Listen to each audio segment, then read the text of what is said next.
भाजपा सांसद और कर्नाटक अध्यक्ष नलिन कुमार कटील कह रहे हैं, सड़क और सीवर जैसी छोटी बातों पर बोलना छोड़ दो। अगर अपने बच्चों के भविष्य को लेकर चिंता है तब लव जिहाद की बात करो। बच्चों को लव जिहाद से बचाना है तो भाजपा का साथ दो। भाजपा सांसद और बम धमाके की आरोपी प्रज्ञा सिंह ठाकुर कह रही हैं, घर में कोई हथियार रखो, चाकू की धार तेज रखो, लव जिहाद के खिलाफ लड़ाई करनी है, हम भाजपा वालों का साथ दो। पीएम मोदी के मित्र अंबानी के टीवी चैनल वाले कह रहे हैं, बेरोजगारी, गरीबी और महंगाई जैसे मुद्दों पर बात मत करो, दिन रात हिंदू मुसलमान करो। देश को अगर बचाना है, नफरत के व्यापार को बढ़ाना है तो भाजपा का साथ दो। देश भर के सभी टीवी चैनल और अखबार मानो हर रोज यही कह रहे हैं, आम लोगों की समस्याओं से जुड़े मुद्दे पर बात करना छोड़ दो, दंगा फसाद की बात करो, लव जिहाद की बात करो और इस मामले की एक्सपर्ट पार्टी यानी भाजपा का साथ दो।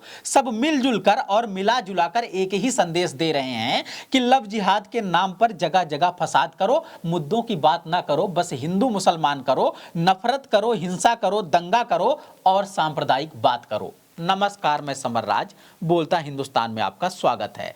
भाजपा सांसद नलिन कुमार कटील मंच पर से अपील कर रहे हैं कि मैं आप लोगों से कह रहा हूं, सड़क और सीवर जैसी छोटी मोटी बातों पर बोलना बंद कर दीजिए। अगर अपने बच्चों के भविष्य को लेकर चिंता है, लव जिहाद रोकना चाहते हैं तो उसके लिए हमें भाजपा की जरूरत होगी। लव जिहाद से छुटकारा पाने के लिए हमें भाजपा की जरूरत होगी। पब्लिक ये सब सुनकर माथा नहीं पीट रही है, ताली पीट रही है, मति भ्रष्ट हो जाने का सबूत दे रही है, अपने हाथों अपना नुकसान कर रही है, अपने हक अधिकार की आत्महत्या कर रही है।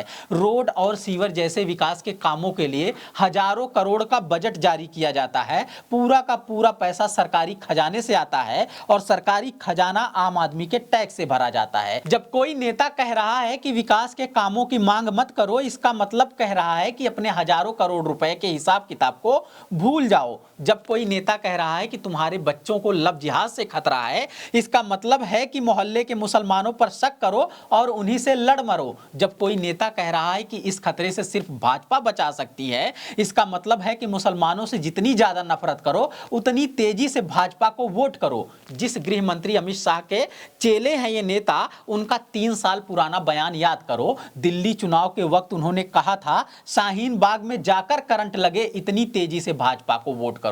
क्योंकि तब दिल्ली में चुनाव था और अब कर्नाटक में चुनाव है, इसलिए तब दिल्ली के लिए संदेश था, अब कर्नाटक के लिए संदेश है कि भाजपा ही बचा सकती है, सिर्फ भाजपा को वोट करो। सरहदों पर तनाव है क्या, पता करो चुनाव है क्या, जैसी मशहूर पंक्तियों का विस्तार किया जा रहा है। सरहदों ही नहीं, गांव गली मोहल्लों में तनाव बढ़ाने का प्रयास किया जा रहा है। पहले पाकिस्तान के मुसलमानों से नफरत करके वोट मिलते थे, अब हिंदुस्तान के मुसलमानों से नफरत करने का आह्वान किया जा रहा है। प्रेम मोहब्बत कितनी स्वाभाविक सी प्रक्रिया है, उसमें भी हिंदू मुसलमान किया जा रहा है। लड़कियों को मजबूत, सशक्त, आत्मनिर्भर बनाने के बजाय मुस्लिम लड़कों से नफरत करने के लिए ट्रेन किया जा रहा है। चाकू छुरी तेज करने का ज्ञान दिया जा रहा है, घर में बंधक बनाने का फरमान दिया जा रहा है, बाहर बहक जाएंगी कहकर खूंटे से बांध दिया जा रहा है। लड़कियों को गौ बनाकर जो तबेला चलाना चाहते हैं, तबेले के मालिकों का वोट जुटाना चाहते हैं, वो कहने के लिए मुसलमानों के विरोधी हैं, असल में महिला विरोधी हैं